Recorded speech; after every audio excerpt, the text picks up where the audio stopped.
Un disparo resonó en el corazón de Pekín y rasgó oficialmente el velo de estabilidad que el gobierno chino se había esmerado en tejer durante tanto tiempo. De inmediato el ejército invadió el centro de la ciudad, se levantaron barricadas de acero durante la noche y un aterrador corte de señal envolvió todos los canales de noticias oficiales. Esto ya no era una infracción común del orden público.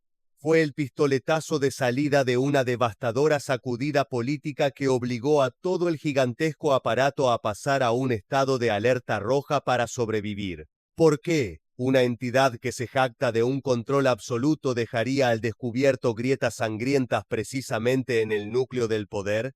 El contraste entre la apariencia de disciplina de hierro y la realidad de una defensa forzada y llena de pánico está desnudando el verdadero rostro del sistema. Cuando la seguridad se refuerza de manera inusualmente densa en puntos críticos y figuras de alto nivel desaparecen repentinamente del flujo de información, es cuando el sistema coercitivo admite una verdad cruel. El enemigo más peligroso no está fuera de las fronteras, sino presente en las propias filas. Detrás de las frías purgas dirigidas directamente contra figuras clave, no hay una labor de reforma del aparato, sino la lógica de gestión de la desesperación. Cuando la confianza estratégica se ha evaporado por completo, Xi Jinping se ve obligado a apretar las tenazas del poder para restablecer la obediencia mediante la sangre y el miedo extremo. En un entorno donde la agenda y la imagen son herramientas de gobierno, la eliminación de eventos públicos y la creación de vacíos de señal no son detalles secundarios, son signos de un centro de poder operando en modo de vigilancia interna, donde cada riesgo se resuelve con la aniquilación. Sin embargo, esta misma brutalidad expone la extrema fragilidad de todo el imperio. Cuando la rigurosidad empuja a cada eslabón a un estado de supervivencia personal para autoprotegerse, el vínculo de todo el sistema se ha podrido realmente desde dentro. Un aparato que funciona basado en el castigo y el aislamiento es una carga de dinamita esperando el detonador final. Cuando la lealtad es reemplazada por el instinto del miedo, el sistema colapsará en el preciso momento en que los eslabones más débiles se den cuenta de que la sumisión ya no les garantiza una vida segura. El límite se rompió cuando el disparo sonó en la zona de alta seguridad de Pekín, acompañado por el despliegue de armamento pesado del ejército en el centro urbano. Este es el punto que hace que el incidente trascienda el marco de un manejo del orden habitual. La presencia del ejército y de fuego pesado en un espacio urbano político es la señal de coerción al más alto nivel, lo que implica que el problema no es solo estabilizar la escena, sino bloquear el riesgo de propagación dentro de la estructura de poder. Al tener que usar este modelo, el sistema ha admitido una cosa: los mecanismos de control ordinarios ya no son suficientes para garantizar la continuidad del orden. El evento ocurrió rápido, pero la información oficial se contuvo al máximo. Este punto hizo que el foco se desplazara de inmediato del factor de seguridad al estado de tensión y desequilibrio dentro del aparato de poder. En incidentes de pura seguridad, la información suele marcarse para cerrar la historia. Aquí, la moderación prolonga el estado de incertidumbre, revelando la posibilidad de que existan contradicciones en la interpretación interna, o riesgos que impiden que el centro emita una señal decisiva. Cuando un sistema que sobrevive gracias a su capacidad de definir la realidad se ve obligado a reducir esa definición, el vacío se convierte de inmediato en presión. Pekín entra así en una fase sensible.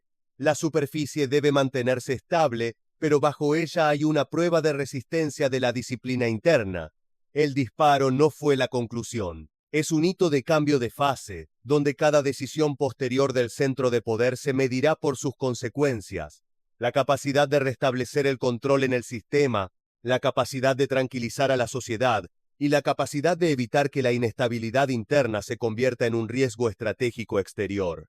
Pekín no ha caído en un caos público, pero la capital tampoco funciona ya bajo el estado de normalidad que el sistema siempre quiere que el pueblo crea que es inmutable. La presencia prolongada de fuerzas armadas en zonas críticas, el aumento de los puntos de control, la intensificación de las patrullas y las medidas de regulación del tráfico a un nivel superior al habitual han creado una realidad que ningún comunicado puede negar. Cuando la vida urbana comienza a ser reorganizada por exigencias de seguridad, la sociedad pasa automáticamente a un modo de evaluación de riesgos, aunque no haya ningún llamado aunque no haya ninguna señal oficial que admita la anomalía. En las ciudades políticas, los ciudadanos no necesitan conocer los detalles del incidente para comprender que algo ha superado el límite. Leen los signos con los ojos a través de la experiencia de desplazarse por el cambio en la actitud de las fuerzas del orden, por las zonas que repentinamente se vuelven difíciles de acceder. Son estos signos tangibles los que erosionan el mecanismo de estabilidad basado en el hábito. El sistema puede controlar las noticias, pero no puede controlar que los ciudadanos se den cuenta de que el entorno de seguridad se ha endurecido. Cuando el hábito se rompe, la psicología comunitaria ya no es de creer, sino de observar. Observar es el primer paso del desapego, y en una estructura de poder basada en la aceptación por defecto, el desapego es una señal peligrosa. El vacío de información oficial no genera tranquilidad, sino que activa una cadena de especulaciones. Los rumores se propagan rápido en los canales no oficiales no porque el público sea sensacionalista, sino porque la sociedad carece de un mecanismo confiable para definir la situación. Cuando un sistema acostumbrado a dictar la comprensión de la sociedad reduce sus declaraciones, el pueblo concluye que hay algo difícil de decir o algo no consensuado internamente. La falta de consenso es lo que más teme la sociedad, porque implica que la cadena de mando podría estar interrumpida, y una interrupción en la cadena de mando siempre conlleva riesgos de propagación difíciles de controlar. Es notable que la preocupación no se centre en el disparo como un evento aislado. La preocupación se centra en la ausencia de una señal decisiva que demuestre que la situación ha sido bloqueada por completo. La sociedad puede aceptar un incidente si se enmarca y se maneja con un mínimo de transparencia, pero cuando el incidente viene acompañado de vigilancia militar y un silencio prolongado, la deducción natural del público es que la crisis es a nivel de sistema, no a nivel de evento. Eso transforma la preocupación de corto a largo plazo. Una preocupación de largo plazo no estalla de inmediato, sino que erosiona la disciplina social de forma silenciosa. Los ciudadanos empiezan a ajustar su comportamiento, las empresas empiezan a ajustar sus cálculos y las redes de relaciones sociales pasan de la comunicación pública a intercambios discretos. En ese contexto, el estado de esperar a ver surge como una reacción fría, no emocional. Esperar a ver significa que la sociedad se sitúa en una posición de observar al poder como un objeto que puede fallar. Este es un cambio cognitivo importante. Cuando la sociedad pasa a esperar a ver, la fuerza de las declaraciones de estabilidad pierde efecto. Cada declaración posterior será verificada mediante signos en el terreno. Ya no será recibida como una orden cognitiva. Y a medida que la brecha entre la declaración y la percepción de la realidad se ensancha, la capacidad de tranquilidad del aparato mediático se debilita en el mismo corazón de la capital. La responsabilidad política en esta etapa no recae en el nivel de ejecución. Las fuerzas de seguridad pueden cerrar calles, levantar retenes y mantener patrullas. Pero ninguna fuerza puede restablecer la confianza si el centro de poder no emite una señal coherente sobre el control de la situación y la continuidad del mando. Cuando el poder está altamente concentrado, cada vacío de señal recae sobre el líder, porque ese mismo modelo centralizado ha eliminado los mecanismos de responsabilidad compartida. La sociedad entiende esto, por lo que la evaluación también se concentra. El despertar de la sociedad no viene de consignas, sino de la experiencia de que la estabilidad no es una ley, sino el producto de una estructura que puede agrietarse. Lo más peligroso para Pekín en este momento no es una reacción inmediata en las calles, sino la formación de una nueva mentalidad en el público, lúcida, severa, y que ya no se deja guiar totalmente por el ritmo del discurso oficial. A medida que esa mentalidad se extiende en la capital, el costo para devolver a la sociedad al estado de aceptación por defecto aumentará, y cuando el costo aumenta, cada decisión de seguridad posterior se convierte en una opción arriesgada, porque debe reprimir la incertidumbre y al mismo tiempo evitar exponer aún más incertidumbre por sí misma. La inestabilidad en Pekín, por más que se restrinja la información, no puede limitarse a las fronteras de China. Para los centros de planificación estratégica de la región, una señal de fisura en el nivel más alto del poder en China no es un asunto puramente interno. Es una variable que cambia el cálculo de riesgos especialmente en los puntos críticos donde Pekín tiene un papel decisivo, siendo los más sensibles el estrecho de Taiwán y el entorno de competencia entre Estados Unidos y China. Taiwán vigila de cerca por una razón directa.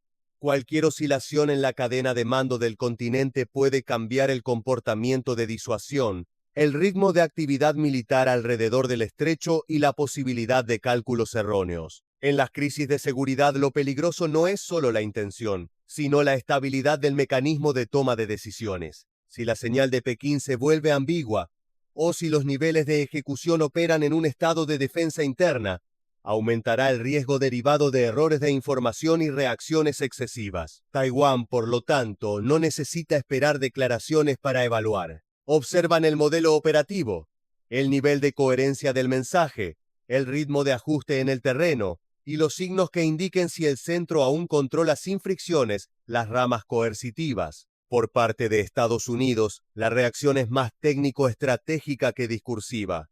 Washington mira a Pekín a través del lente de la estabilidad del mando y la gestión de crisis. Cuando un rival con gran capacidad militar muestra signos de tensión interna, la pregunta prioritaria de EE-UU no es quién gana a quién dentro de China, sino hasta qué punto siguen funcionando los canales de control de riesgos. Esto se relaciona directamente con la capacidad de predecir acciones, la confiabilidad de las señales de disuasión y el peligro de que una decisión exterior se utilice como herramienta para consolidar el control interno. EU también debe considerar una paradoja común en la política de poder concentrado. Cuando el centro sufre presión interna, puede endurecer lo doméstico para bloquear el sistema, pero al mismo tiempo puede aumentar las maniobras exteriores para demostrar capacidad de control y reimponer una imagen de estabilidad. Ambas direcciones hacen que el entorno estratégico regional sea más sensible. Si Pekín reduce su ritmo exterior para concentrarse en lo interno, el vacío de señal hace que las partes circundantes eleven su nivel de alerta al perder un punto de referencia predictivo. Si Pekín aumenta su ritmo exterior para consolidar la disuasión, el riesgo de choques y malentendidos aumentará porque las maniobras podrían ejecutarse en un estado de rigidez del sistema. Para el orden de seguridad internacional, el problema no radica en un incidente aislado en la capital, sino en el efecto de propagación de la incertidumbre. Una China estable en su cadena de mando es una condición básica para que los países de la región gestionen riesgos y diseñen políticas de equilibrio. Cuando aparecen signos de inestabilidad, las capitales se verán obligadas a ajustarse. Taiwán elevará el nivel de monitoreo y preparará escenarios. EU intensificará la evaluación del grado de control del centro sobre el ejército y los órganos coercitivos. Los aliados y socios de EEE-UU en la región también serán más cautelosos, no necesariamente mediante declaraciones públicas, sino recalculando su postura de disuasión y los mecanismos de coordinación en situaciones de emergencia. El punto a enfatizar es que el mayor riesgo estratégico en esta etapa suele provenir de la ambigüedad, no de acciones abiertas. Cuando se restringe la información oficial de Pekín, el vacío se llenará con evaluaciones de inteligencia, deducciones doctrinales y simulaciones de escenarios. En tal entorno, cada pequeña señal puede ser sobreinterpretada. Un cambio en el nivel de vigilancia urbana puede leerse como signo de una disputa interna grave. Un mensaje exterior duro puede leerse como un esfuerzo de distracción. La consecuencia es que el umbral para activar respuestas preventivas de las partes involucradas bajará, aumentando la posibilidad de una escalada involuntaria. Para Taiwán y EEE-UU, el objetivo a corto plazo es mantener la estabilidad de la crisis, evitando crear una espiral de reacciones. Pero el objetivo a largo plazo es más estructural. Evaluar si China está entrando en una fase prolongada de endurecimiento de la disciplina o si es solo un ajuste momentáneo. Si es una fase prolongada, el orden regional tendrá que adaptarse a una China menos predecible, más sensible a los riesgos simbólicos y propensa a reaccionar con fuerza ante los desafíos. Si es solo momentáneo, el evento aún así dejará una marca. Recordará a las partes que la capacidad de control absoluto siempre tiene límites, y que cuando se tocan esos límites, el costo de seguridad de toda la región aumentará. En cualquier caso, La inestabilidad interna en Pekín incrementa el riesgo estratégico exterior según una regla clara. Cuanto más difícil es leer el estado del centro de poder, más difícil es mantener la estabilidad mediante una disuasión controlada. Y cuando la estabilidad de la disuasión se debilita, la región entra en una fase sensible donde basta un solo cálculo erróneo para generar una crisis que supere la intención inicial de cualquiera de las partes. Lo notable no está en lo que Pekín dice, sino en lo que Pekín se ve obligado a ocultar. Tras el incidente armado en la zona de alta seguridad, el sistema político chino funciona bajo una lógica familiar: bloquear la información, endurecer la disciplina del discurso, mantener la apariencia de orden. Pero ese mismo funcionamiento revela una anomalía grave. En un modelo de control máximo, la ambigüedad no es un estado natural. La ambigüedad solo aparece cuando lo interno no ha consensuado cómo definir la situación, o cuando el precio de hablar es mayor que el precio de dejar que la sociedad especule. Antes del incidente, los ajustes discretos en el aparato ya ocurrían a un ritmo acelerado. No ajustes técnicos, sino ajustes en el nivel de personal y seguridad, centrados en posiciones con capacidad de impactar directamente en la estabilidad política. Cuando las decisiones de disciplina y traslado se implementan en ráfaga, el sistema envía un mensaje sin necesidad de declaración. El centro de poder está bloqueando de nuevo la estructura mediante herramientas de coerción interna. Volver a bloquear mediante la disciplina puede generar un efecto disuasorio, pero al mismo tiempo crea una mentalidad defensiva generalizada. La mentalidad defensiva debilita el flujo de información real hacia arriba, aumenta los informes de seguridad falsos y reduce la capacidad de corregir políticas con datos reales. Es un mecanismo de autoceguera, y en una crisis política, el mecanismo de autoceguera siempre es el preludio de decisiones erróneas. Los signos sobre la reducción de las apariciones públicas de algunos focos de poder son el segundo indicador. En China, la aparición pública no es un simple ritual, es una herramienta de confirmación del orden. Cuando ciertas posiciones clave limitan su presencia, la agenda se reduce de forma inusual o la secuencia de actividades públicas se interrumpe, el sistema emite la señal de que el centro prioriza la seguridad interna sobre la gestión de imagen. Un aparato confiado suele usar la imagen para enmarcar la estabilidad.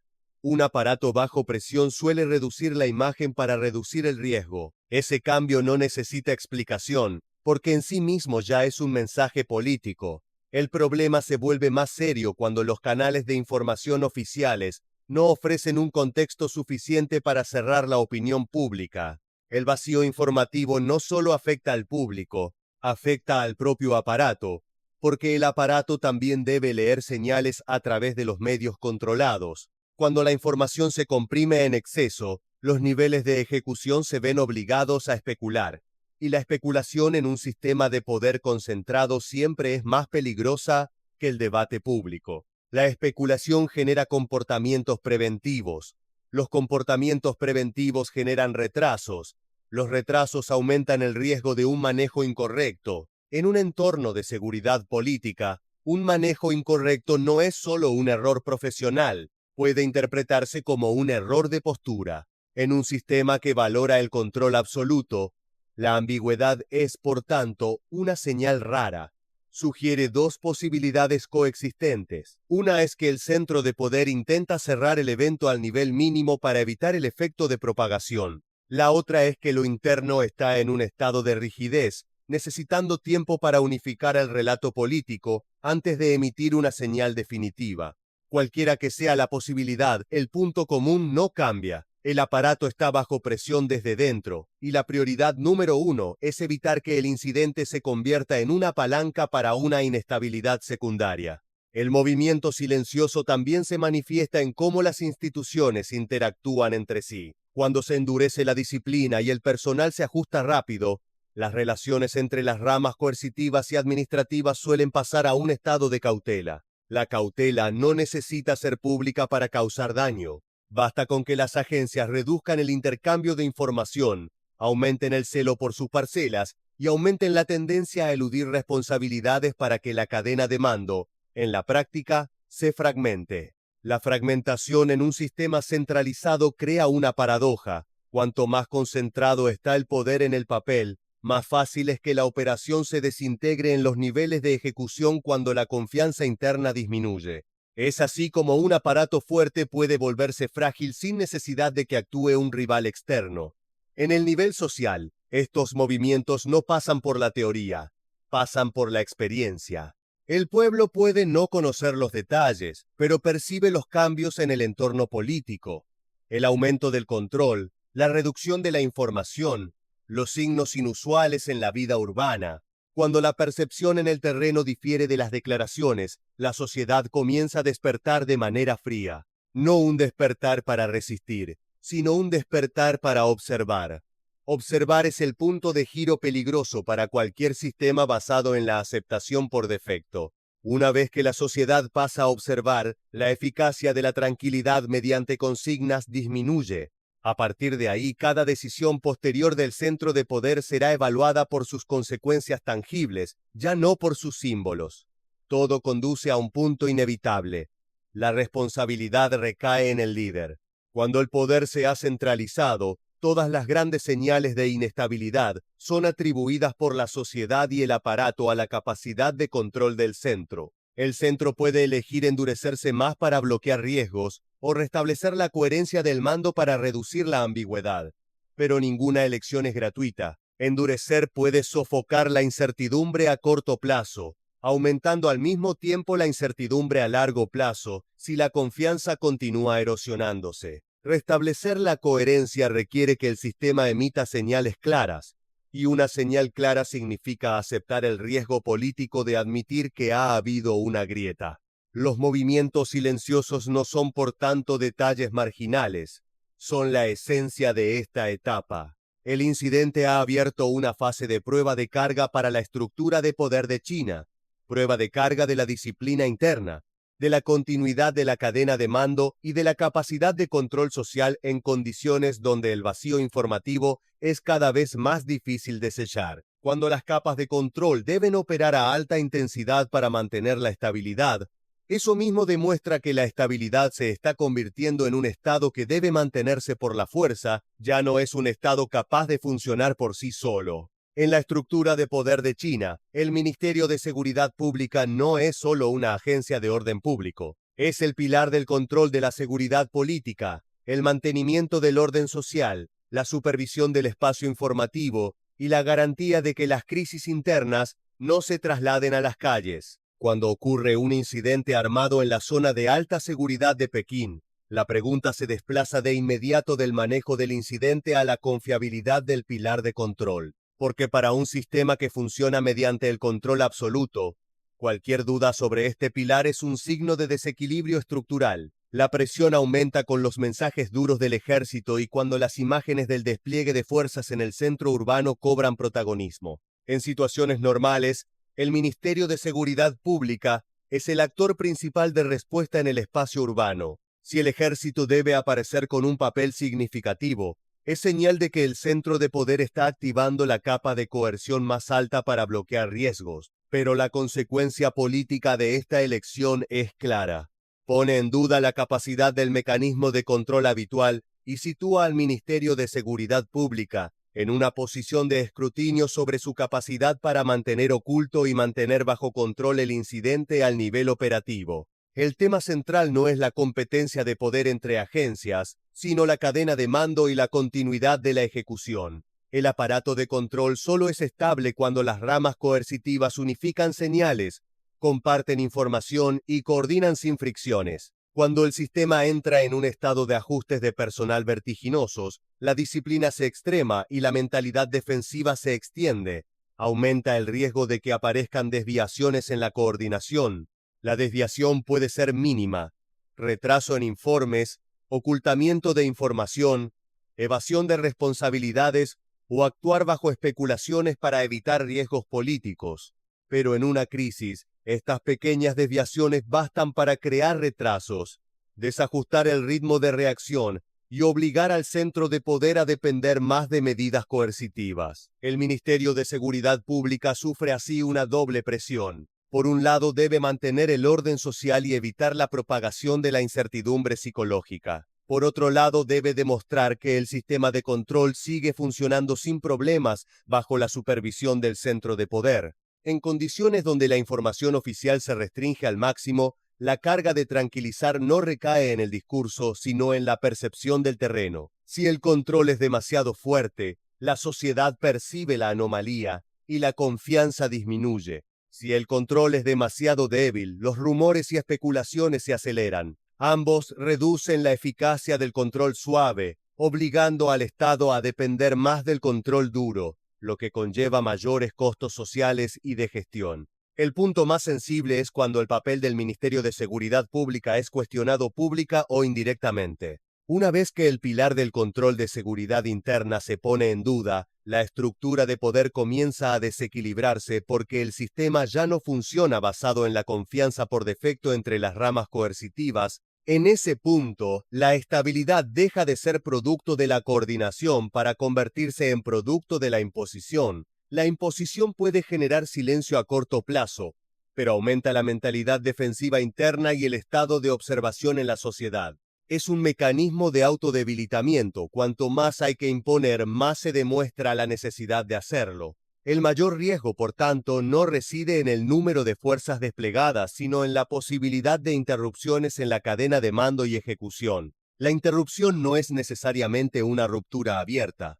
Puede ser una fricción prolongada entre las líneas de poder, retrasos en la respuesta o falta de coherencia en las señales. En un sistema centralizado, la falta de coherencia es un riesgo estratégico porque reduce la capacidad de predicción de la sociedad, aumenta el riesgo de cálculos erróneos de las agencias y aumenta la necesidad de endurecimiento desde el centro. Desde una perspectiva política, el dilema del centro de poder en esta etapa es restablecer el orden en el aparato coercitivo sin destruir su capacidad operativa. El Ministerio de Seguridad Pública debe seguir siendo la base del control social, pero al mismo tiempo debe operar en un entorno donde los errores pueden interpretarse como problemas de postura política. Si el centro no logra restablecer la continuidad entre los pilares coercitivos, la estabilidad solo existirá como un Estado mantenido a la fuerza. Y un Estado mantenido a la fuerza siempre tiene un costo creciente, especialmente cuando la sociedad ya ha pasado a una mentalidad de observación fría tras el incidente en Pekín.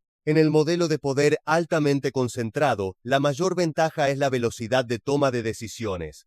Pero precisamente en una crisis, esa ventaja se convierte en una carga. Cuando todas las órdenes emanan del centro, todos los errores también regresan al centro. Y cuando aparecen signos de fisura en Pekín, el centro de poder se ve empujado a un dilema: endurecer para bloquear riesgos o ampliar los márgenes para reducir la presión.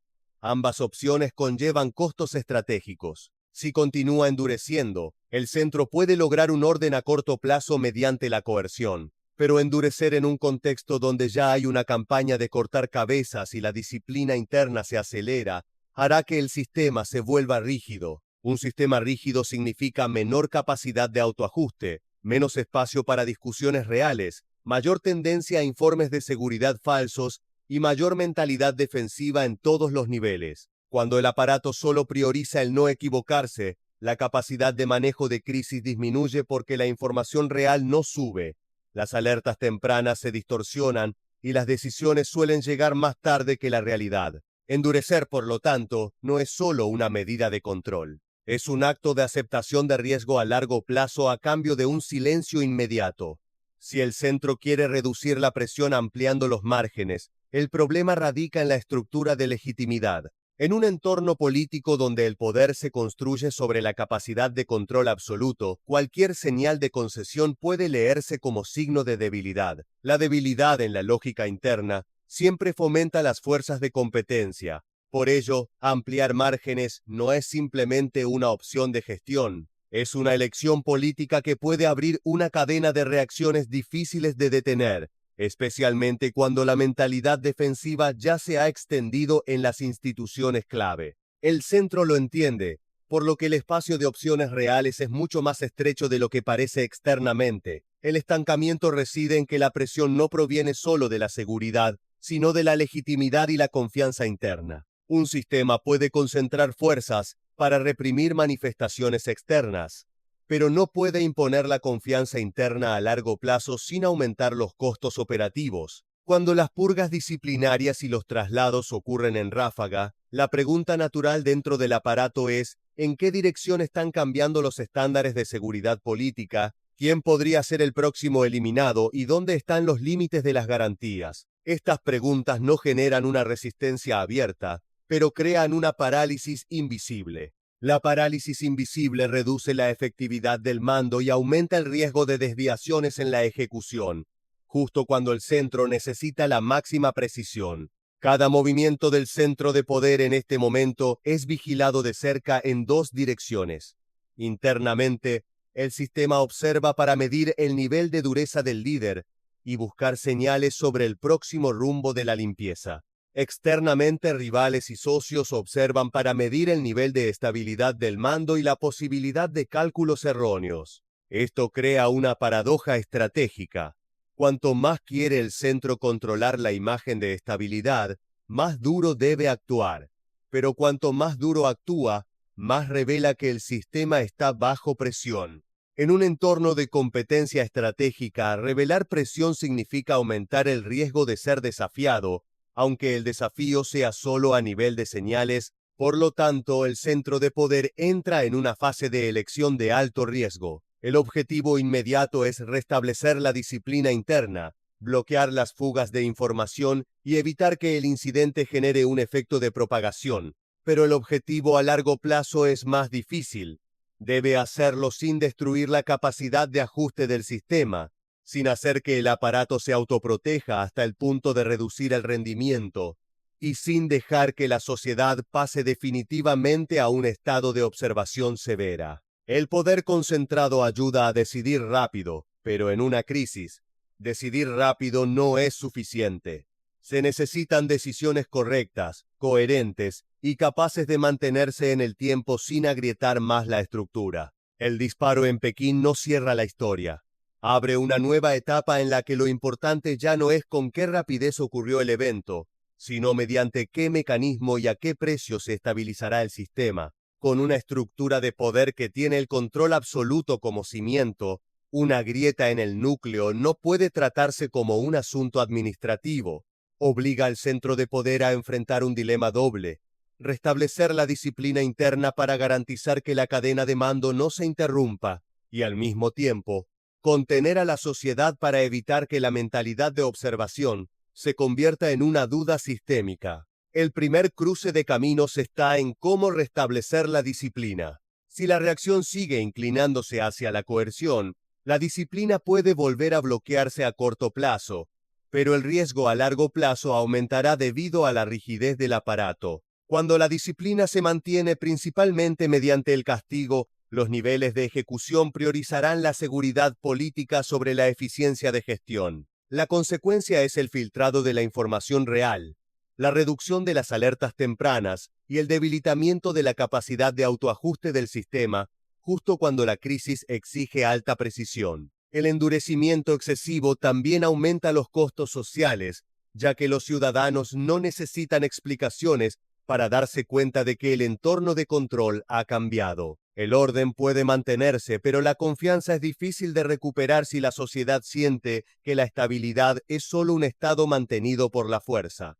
El segundo cruce de caminos está en la opción de tranquilidad. El centro puede intentar enmarcar el incidente como un evento ya resuelto por completo, con el fin de devolver a la sociedad a su ritmo normal de funcionamiento. Pero la tranquilidad solo es efectiva cuando la señal es coherente y verificable en el terreno. Si la información sigue restringida mientras los signos de vigilancia siguen siendo densos, la brecha entre la declaración y la percepción aumentará. Cuando esa brecha se ensancha, la sociedad no reaccionará necesariamente de forma pública, pero ajustará su comportamiento de manera defensiva, desde el consumo hasta los desplazamientos, desde el intercambio de información hasta el grado de creencia en los mensajes oficiales. Una sociedad que pasa a la defensa es una sociedad difícil de manejar por inercia, y el costo de gestión aumentará con el tiempo. El tercer punto de riesgo, y también el que tiene impacto más allá de las fronteras, radica en la posibilidad de que la inestabilidad interna se transforme en un riesgo exterior.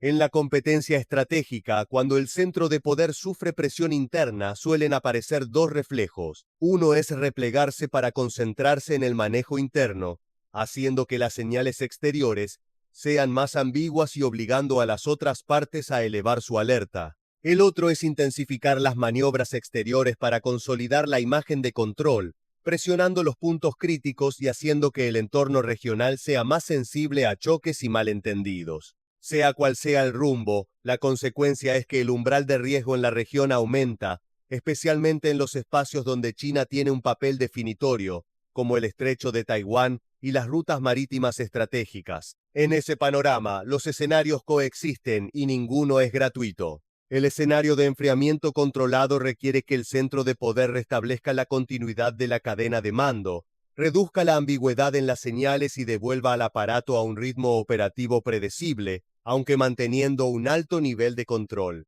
El escenario de tensión prolongada aparece cuando la disciplina se sigue endureciendo mediante castigos, el personal se sigue ajustando con un ritmo acelerado y la sociedad sigue viviendo en un entorno de control creciente, pero sin señales claras de finalización. En ese caso, la estabilidad existirá como una superficie comprimida, y cada choque posterior tendrá un costo mayor porque el sistema habrá perdido parte de su capacidad de resiliencia. La lección estratégica de este periodo no reside en cuánto puede controlar un sistema, sino en los límites del control cuando se enfrenta a grietas internas. Una estructura de poder cuanto más concentrada está, más necesita la coherencia de la señal de mando y la confiabilidad de los pilares coercitivos. Cuando la grieta toca el núcleo, el riesgo no es solo la inestabilidad interna, sino la volatilidad del entorno de seguridad regional y del orden internacional. Tras el disparo, la pregunta más importante para Pekín no es cuánta información pudieron ocultar, sino cuánta capacidad de control pueden restablecer que sea sostenible a largo plazo, sin agrietar más la estructura que intentan preservar.